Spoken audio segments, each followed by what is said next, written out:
যে ঝোলের তরকারিটা আমি ভালো করে ধুয়ে নেব।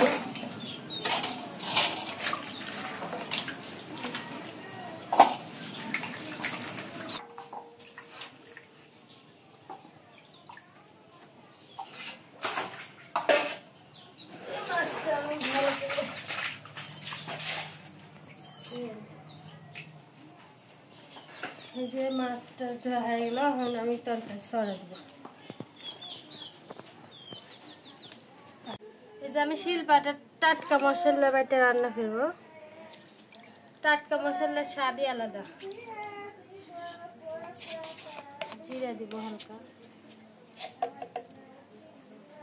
আমার ব্লেন্ডার আছে, তারপরেও আমি ব্লেন্ডারে পিষি না, হাতে পিষা মশলার স্বাদ বেশি। আমি হাতে পিষা মশলা দিয়ে রান্না করি। যে আমার পিষা হয়ে গেছে।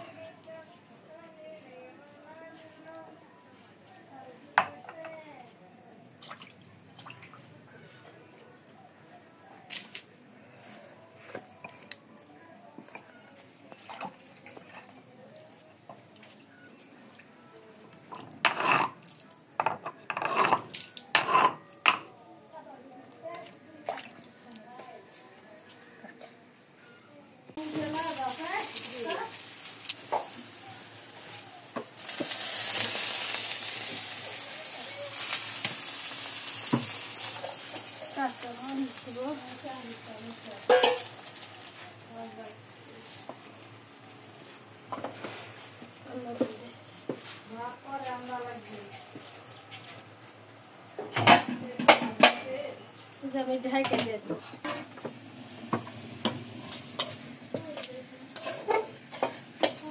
এই যে লাল লাল হয়ে গেছে, আমি এখন নামা দিব।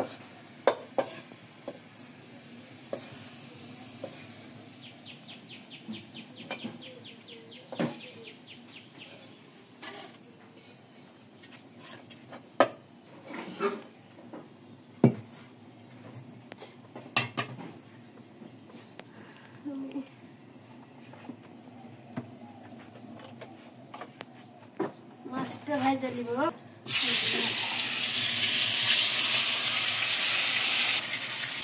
মাছ ভাজা হয়ে গেছে, এখন তুলে দিব।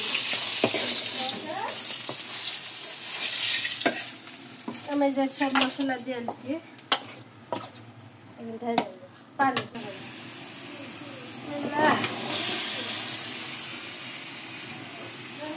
যে এখন আমি কষা নিব, আর পানি দিব না। আর শাকটা দেখি কি অবস্থা।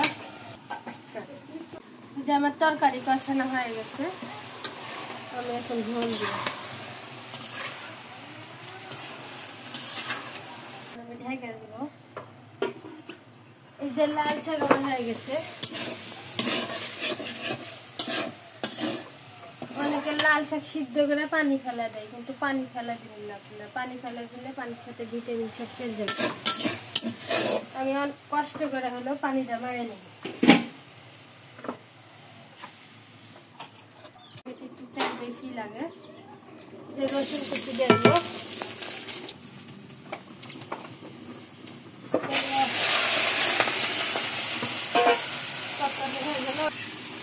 তরকারি আমার হয়ে যায়।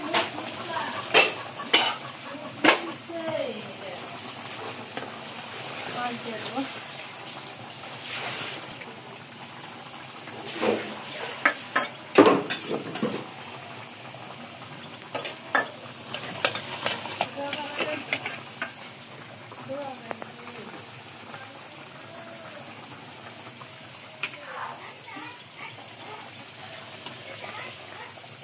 দেখি লবণ লাগবে নাকি।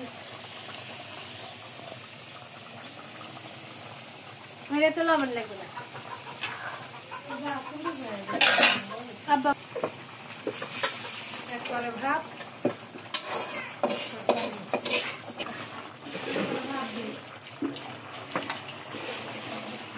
যে আমার লাল শাক রান্না করা হয়ে গেছে।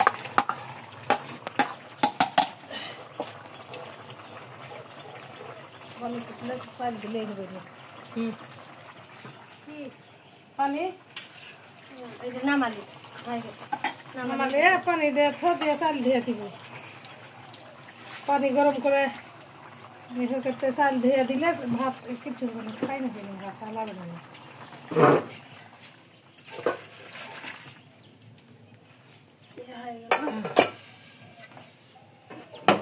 এই যে ভাতের জন্য পানি দিয়ে দিও, নুন দা লাগা দে, তো চাল ধুয়ে দিব। এই দেখেন আমার তরকারি রান্না করা হয়ে গেছে।